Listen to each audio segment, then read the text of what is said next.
있어요. 그래서 제가 읽어드리려고. 기복신앙의 폐해. 기복신앙이 있으면 폐해가 있는데 기복신앙의 예배의 특징을 한번 말해보겠다. 기복신앙을 가진 사람의 예배는 어떤가? 첫째, 기복신앙의 예배에서 우선 거짓 메시지가 팽배하다. 메시지인데 거짓 메시지. 전하는데 가령 기복신앙에서 말씀을 전하는데 그 기복신앙도 말씀을 토대로 전해요. 말씀을 토대로 전한다고. 그런데 뭐가 있는 거예요? 거짓 메시지. 예레미야 시대에 많은 주의 종들이 종교 지도자들이 예레미야가 나라 망한다 그랬어요. 그렇죠? 지금도 마찬가지. 나라 망한다. 쉽게 말해서 메시지가 꼭 나라 망한다 이렇게 하면 안 되죠. 왜? 잘 되고 위로하고 축복의 설교도 해야죠. 그러나 지금 그 상황에 따라 남유다가 망하게 됐는데 뭐예요? 이 종교 지도자들이 어떻게 해요? 나름 성경을 기초해가지고 그들도 성경 기초해요. 좋은 부분 잡아내면 그것이 뭐가 되는 거예요? 좋은 부분 하나님 축복 설교 많잖아요. 그걸 끄집어내서 우리 하나님 우리에게 평강을 주지 저는 주기를. 그래서 평강을 외치며 하나님이 그 나라를 지켜줄 것이라고 말했지만 결국 돌이키질 못해서 그들이 망합니다. 그래서 성경의 좋은 약속들만 임의로 취하는 거예요. 오늘날도 가령 성경에 좋은 것만 얼마든지 할 수 있어요. 감미로운 말, 좋은 말. 또 뭐 쉽게 말해서 나쁜 말만 하면 또 안 돼. 나쁜 말은 없지만 하는 거죠. 그래서 성경의 좋은 약속들만 임의로 취해서 하나님의 백성들이 기복신앙에 빠지면 이런 거짓을 좋아하는 거예요. 백성들이. 두 번째, 기복신앙에 빠지면 하나님의 길에는 관심이 없어요. 성도들이. 관심이 없고 오직 자기들의 목적과 성취에만 목표 성취에 관심을 갖게 되는 거예요. 성도들이. 그죠? 성취만 갖게 되고 그래서 예배에서도 자기들의 목적을 성취시켜줄 축복의 메시지만 기다리는 거예요. 바라는 거예요. 당장 더 안타까운 것들은 설교자들도 성도들의 환심을 사기 위해서 그들의 영적인 상태와 상관없이 성도들이 원하는 축복의 메시지를 전한다. 하지만 이런 부드러운 메시지는 성도들을 하나님께로 돌이키지 못한다. 거기로 끌려들어. 좋으니까 끌어서. 그래서 그들을 진정한 믿음으로 또 세우지를 못한다. 기복신앙의 예배에서 설교자들을 부드러운 메시지를 전하는데 하나님의 메시지를 올바로 전했을 때 성도들이 싫어한다는 거예요. 그러죠? 싫어해요. 싫어하고 부담스러워하게 성도들이 듣기 좋아하는 메시지를 목사도 전합니다. 성도들이 좋아하니까 그렇게 전했습니다. 결국 어떤 종교적인 의식과 희생을 하나님께 드림으로써 자기들이 원하는 것을 얻어내려고 합니다. 모든 것이 조건적이다는 거예요. 이제 기복신앙. 조건적이에요. 자기 목적을 위한 수단이에요.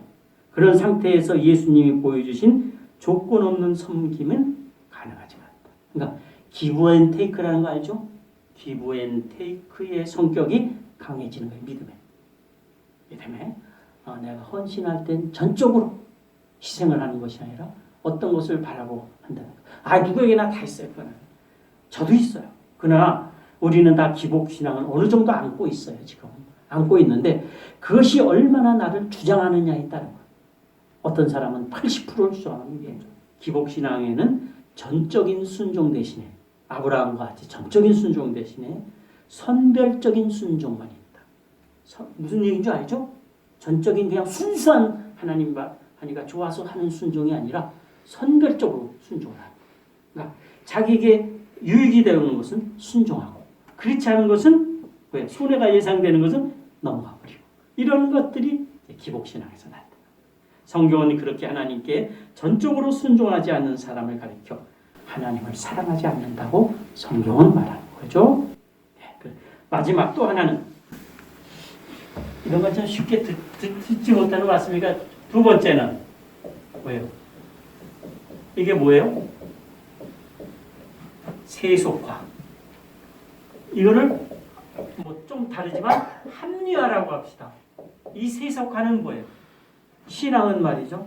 믿음이 세상에 편승해서 믿음의 가치관이 세상 쪽으로 기우는 걸 말해요. 우리의 신앙이 세상 쪽으로 기우는 거예요. 그러니까 혼탁한 신앙이 되는 거예요. 자, 믿음의 거룩, 믿음은 거룩해야 돼요. 순수해야 돼요. 순결해야 돼요. 왜? 하나님을 믿는 것이기 때문에. 그러나 우리가 합리화시킨 이익과 욕심을 위해서 내가 합리화시킬 거예요. 믿음이 그래도 난 이걸 꼭 얻어야 돼. 나도 모르게 욕심에 끌려서. 그래서 이익과 욕심을 위해서 세상과 연합하고 따르는 것. 이것이 뭐예요? 세속이 뭔지 알죠? 세속. 그리고 그렇게 되도록 맞아 그래야 돼. 내가 세상에 사는데 하나님 말씀이 이래도 내가 그래야지. 합리화시키는 것이 내 안에 이기신경하면 그것이 자꾸 늘어나잖아요. 그러면 그 사람은 그렇게 되는 거예요. 기복신앙으로 또 들어가는 거예요. 그래서 여러분 이것이 믿음 안에서 교회에서 일어나는 것들이기도 해요. 예를 들면 미국에 보세요. 미국 보면은 부흥주의, 미국 교회에서 한때 부흥주의가 일어나기 시작했어요. 부흥주의가 뭔지 알죠? 그 다음에 교회 성장주의, 부흥주의, 교회 성장주의. 이것은 뭐예요? 교회는 부흥하고 성장해야 하는 건 당연한데 이건 뭐예요? 교회의 영적인 성도들을 세워서 그들의 영혼을 구원하고 그들이 하나님을 어떻게 섬기고 가깝게 하고 하나님을 기쁘시게 하고 이런 영적인 관계 사슬을 만드는 것보다 물론 이것도 하죠. 교회이기 때문에. 그러나 그것보다는 더 치중하는 게 뭐예요? 부흥. 그 다음에 교회의 성장. 교회의 성장과 부흥에 원초적으로 맞죠. 그래서 성장을 했어요. 그리고 성공주의. 교회의 성공주의. 이런 것들은 다 세상 성공을 끌어들여요. 세상 성공에서 보는 거예요. 배우는 거예요. 교회 지도자들이. 그래서 그걸 접목시키는. 쉽게 말해서 이 성공주의는요. 경쟁을 시켜버리는 것도 내가 봤어요. 저쪽 잠실에 가면은 임마누엘 교회라고 한 교회 있죠? 감리교회. 그 교회에서는 누구죠? 김선도, 김홍도, 또 거기 목사님은요. 이 교육자들에게 굉장히 잘해요. 사례비 몇백만 원씩 팍팍 줘요. 잘하면은 외국도 탁 보내서 여행. 그 대신에 잡아쥐는데 그때 한참 전도에 몇몇 명 그걸 막 경쟁을 시켜요. 난 그때도 그랬어요. 야 이건 아니다. 교회 와서 평안을 누리고 자유를 느끼고 물론 그 믿음의 열정은 좋지만 거길 세상적인 경쟁을 통해서 그렇게 많이 했어요. 그렇게 많이 했어요. 교회들이. 그래서 막 한 사람도 더 끌어오기 위해서 막 차대고 막 이런 성장주의가 말이죠. 성공주의가 있었어요. 이런 시각을 갖게 되는 것이 바로 세속화예요. 우리가 이런 눈이 들어오기 시작하면 세속화되고 합리주의가 돼요. 신앙의 순결하고 정결한 신앙에서 벗어나죠. 맨 처음에는 몰라요. 그러나 어느 정도 들어가면 그 신앙이 그렇게 잡혀지기 시작하면 신앙을 보는 눈이 그렇게 되고 하나님의 순결, 하나님의 능력을 그대로 파도들이고자 하는데 문제가 되는 거죠. 그래요. 그래서 거의 다 했습니다. 오늘 좀 기네. 교회도 부자가 돼야 되고 세상적으로 권력을 가져야 된다고 생각해요. 어때요, 여러분? 교회도 부자가 되고 당연하죠. 그러나 그것이 안. 그러다 보니 한때 성도도 부자 되는 것이 믿음과 연관이 됐어요. 어떤 사람이 성공하고 부자 돼. 야, 저 사람 믿음을 인정해줘요. 장로도 그렇게 뽑았어요. 믿음은 좀 부족해도 그렇게 뽑았어요. 가난하고 참된 성도는 설 곳이 없어요. 그 앞에서 다 뛰어나고 세상적으로 뛰어나고 뭐 한 말 하고 돈도 많이 지면 팍팍 써가면서 그런 사람에게 장로 권사 막 주고 이렇게 되니까 참된 성도나 가난한 성도는 설 자리가 없어요.